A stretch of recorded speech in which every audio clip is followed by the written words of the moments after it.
आइए अब रुक करते हैं प्रगति मार्ग का, जहां ऐसी खबरें हैं जो कि देश की तरक्की, प्रगति और लोगों की काबिलियत दिखाती हैं। यहाँ आज हम आपको मिलवाएंगे महाराष्ट्र के एक ऐसे शिक्षक से जो अपनी अनूठी पहल से चर्चा में है। दरअसल ये चंद्रपुर में छात्रों को उस लिपि में पढ़ा रहे हैं जिसे 1000 साल पहले ही पढ़ाया जाता था। ये सिलसिला 800-900 वर्षों तक चला, यानी ये पूरे इतिहास को अपने में समेटे हुए है। इसी लिपि के जरिए हमारी आने वाली पीढ़ी भी बेहतर तरीके से इतिहास को समझ पाए, यही कोशिश टीचर अरुण की है। आइए देखिए ये रिपोर्ट।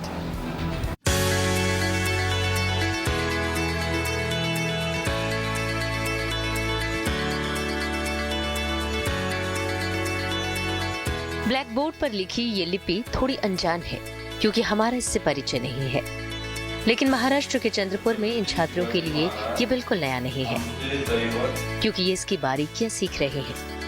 ये है सदियों पुरानी मोडी लिपि, जिसे छात्रों को सिखाने का जिम्मा उठाया है एक शिक्षक अरुण झगड़कर ने। काम अनूठा भी है और थोड़ा मुश्किल भी, लेकिन इनका मानना है कि इतिहास को अपनी नजर से समझना है तो उस दौर से गुजरना भी होगा और लिपि एक अच्छा माध्यम है। लिहाजा अरुण अपने छात्रों को इस लिपि के बारे में न सिर्फ बताते हैं बल्कि उस लिपि को लिखना और पढ़ना भी सिखाते हैं। स्वातंत्र्य पूर्व महाराष्ट्रामध्ये जवळपास 900 वर्ष मोडी लिपीमध्ये मराठीचं लेखन केलं जातं। जवळपास 13व्या शतकापासून तर 16व्या शतकापर्यंत शिवाजी महाराजांच्या काळापर्यंत सर्व लेखन हे मोडीत होत होतं, परंतु स्वातंत्र्यानंतर जेव्हा देवनागरी लिपी आली आणि ही जी लिपी आहे ती मागे पडली आणि यामागे मुलांना ही याच्या मागचं कारण म्हणजे अनेक पुरातन दस्तऐवज आहे। जे इतिहासाचा अभ्यासक म्हणून जर पुढे यायचं असेल तर जुने दस्तऐवज हे मोडी लिपीत आहेत आणि ते वाचन जर करता आलं नाही तर आपल्याला इतिहास खऱ्या अर्थाने कळणार नाही।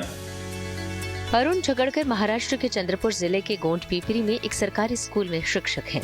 छात्र केवल वही इतिहास न पढ़ें जो उन्हें पढ़ाया जाता है, बल्कि उससे आगे वो इतिहास को अपने नजरिए से जाने और समझें भी। इसीलिए उन्होंने करीब 3 महीने पहले ये नई पहल की, जिसमें बच्चे भी खूब रुचि लेते हैं। इनकी मेहनत और लगन का ही नतीजा है कि इन 3 महीनों में ही करीब 20 बच्चे मोडी लिपि पढ़ और लिख सकते हैं। खास बात यह है कि यहाँ मोडी लिपि सिखाने के लिए शनिवार और रविवार को क्लास अलग से रखती है। त्यांच्या काळात बखर लिहिण्यात आली, ती बखर वाचण्यासाठी मी मोडी लिपी शिकत आहे। शिवाजी महाराज आमचे राजे होते, त्यांचा खराखुरा इतिहास बखर मध्ये आहे, म्हणून मी बखर मोडी लिपी मध्ये आहे, म्हणून मी मोडी लिपी शिकत आहे। मोडी या मोडी लिपि का प्रयोग मराठी भाषा को लिखने के लिए किया जाता था। 1950 ईस्वी तक ये चलन में थी। मोडी शब्द का अर्थ होता है तोड़ना या मोड़ना। छत्रपति शिवाजी महाराज के शासनकाल में इसका प्रचार प्रसार हुआ। शिवाजी महाराज के मंत्री और रिश्तेदार बालाजी अबाजी ने देवनागरी लिपि के अक्षरों को तोड़ मरोड़ कर एक नई लिपि तैयार की, जिसे मोडी कहा गया। मोडी लिपि की लिखावट देवनागरी लिपि के मुकाबले ज्यादा मुश्किल है, लिहाजा इसका प्रयोग 1950 में आधिकारिक रूप से बंद कर दिया गया और तब से आज तक मराठी भाषा के मुद्रण के लिए देवनागरी लिपि का ही प्रयोग किया जाता है।